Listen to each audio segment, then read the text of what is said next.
O nabalitaan nyo na, Eduardo Anyo nag-file ng kaso laban sa 18 na dating Marines kasama si Mike Defensor at pati yata, kung hindi ako nagkakamali sa ibang news outlet, pati yung abogado. Eduardo Anyo files complaint versus 18 former Marines lawyer, Mike Defensor over unlawful publication. Ang problema kasi dito sa gobyerno na to, sa halip na imbestigahan yung mga sinasabi nito, baliktad. Ang iniimbestigahan nila, yung pagkatao. Doon sila muna nakafocus. Doon gusto nilang sirain yung kredibilidad ng mga nagsisiwalat o yung mga tao na matapang na lumalabas na nagsisiwalat sa katatarantaduhang ginagawa ng mga nasa gobyerno. Ngayon, sino pa ba ang magtatapang na magsiwalat ng nalalaman kung ganito naman sila itrato? Sa halip na merong lead, merong bagong ebidensya, may bagong susundan, ay hindi namin yan iimbestigahan. Hindi, walang kredibilidad yung mga yan. Puro kasinungalingan lang ng mga yan. Bakit ganun? Ba't ganun ang nangyayari sa gobyernong ito? Baliktad kasi. Ang dapat ginagawa, imbestigahan kung may katotohanan.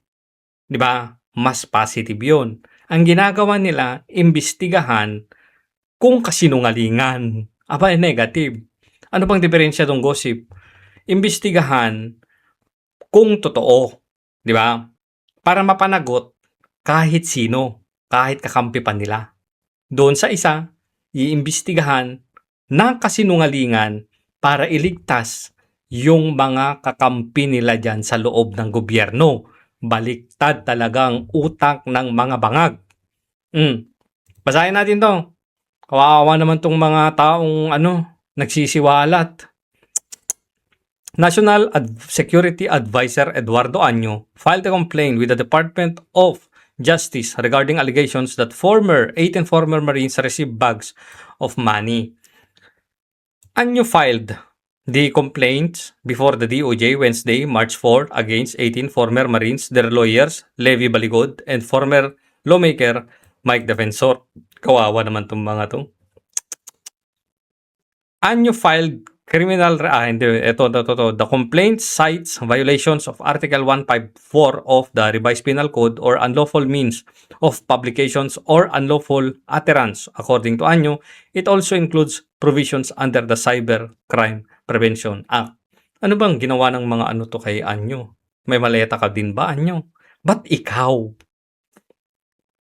Pwede mo nang itanggi na lang kung hindi. O kaya sasabihin mo na paimbestigahan natin yan. Sumusuporta ako sa pag-iimbestiga para makita kung ano nga ba talaga ang katotohanan. At kung may katotohanan dyan, maglabas sila ng ebidensya nila. Patunayan nila. Sila yung nag-aakusa di ba? Hindi. Kasuhan. Sinungaling yang mga yan. Fake news yan. Lousy script yan. Drama yan. Sinisirang aking pagkatao. Bakit ganun? Di ba? If you remember, isinama nila ako sa affidavit. That is really malicious and fabrication and bereft of truth, said Anyo. Siguro sa part mo. Pero, fabrication lang, gawa-gawa, malicious. May mali siya. Pero, wag nating kakalimutan. May tumama na. May tumama na sa alegasyon ng mga ex-Marines na to. Ano yung gossip? Yung sinasabi nila na si Boying Remulla ay nakipagkita kay Trillanes at kasama pang nakipag-meeting yung mga taga-ICC. Umamin si Remulla. Totoo yung alegasyon nila. Paano yan? May tumugma na.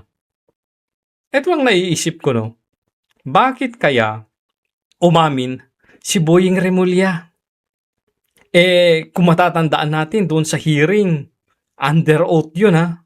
Sinabi niya na hindi kami nakipagtulungan o nakipag-usap o nakipag-coordinate sa ICC. In any shape or form, may paganyan-ganyan pa. Hindi namin gagawin yun. Pero, a few months later, lumabas itong mga ex-marines, inakusahan siya na nakipag-meeting siya sa ICC. Ano nangyari? Umamin.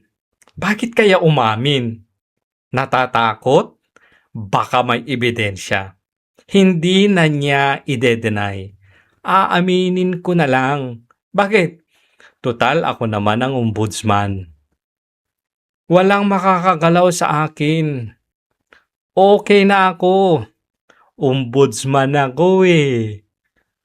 May magkakaso sa akin na umamin ako? O edi ibabasura ko lang. Di ba? Simple lang. Kaalyado ko ang presidente ng Pilipinas. Di ba? Pero hanggang kailan? Hanggang kailan kaya? Hindi kaya lalabas yung mga kaso-kaso ninyo pagkatapos ng panunungkulan ni Bangag. Pero teka lang, ombudsman pa rin naman siya, di ba? Di pa impeach natin. Tanggalin sa kabakbakan ng kaso. Ang daming atraso nitong si Boying Remulla sa mga Pilipino. Diyan pa lang sa pag-amin niya na nakipag-usap siya sa ICC, kasinungalingan, perjury. Under oath siya doon sa Senado. Diba? So nagsisinungaling ka pala doon sa Senado. So pwede kang kasuhan ngayon, perjury din. Sige, kaso ng kaso lang. Ang bentahe lang kasi ng mga to, nasa gobyerno sila. Hawak nila makinarya ng gobyerno. Kahit sabihin pa natin o paulit-ulit nilang sabihin na hindi kami nakikialam sa DOJ.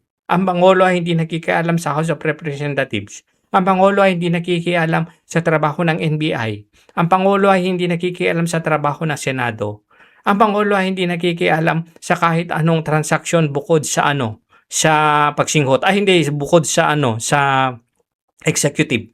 Kasi taga-executive lang naman siya. Di ba ganyan? Kahit ganyan na sabihin ninyo, hindi pa rin maaalis sa isip ng mga Pilipino na nagka-cover kayo ng gawa ninyo sa isa't isa. Di ba? Uy, ano mo ako ha? Tulungan mo ako dito ha? Sige pare. Tutulungan din kita pag may kaso ka. Hindi natin maaalis yan, guys.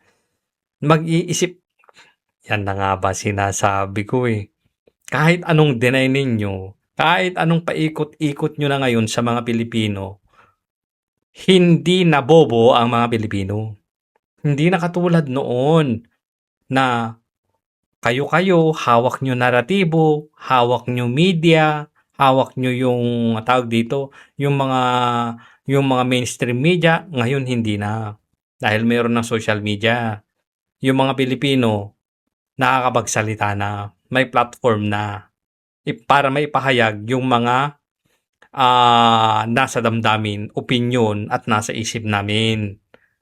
Hindi na kami bobo. Pero nabudol kami.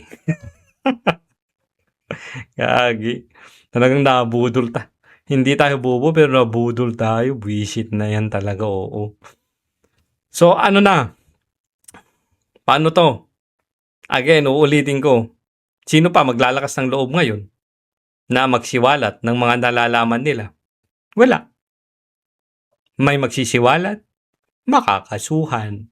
Simbes na imbestigahan, aasuntuhin ng kaso. Bagong Pilipinas nga ni.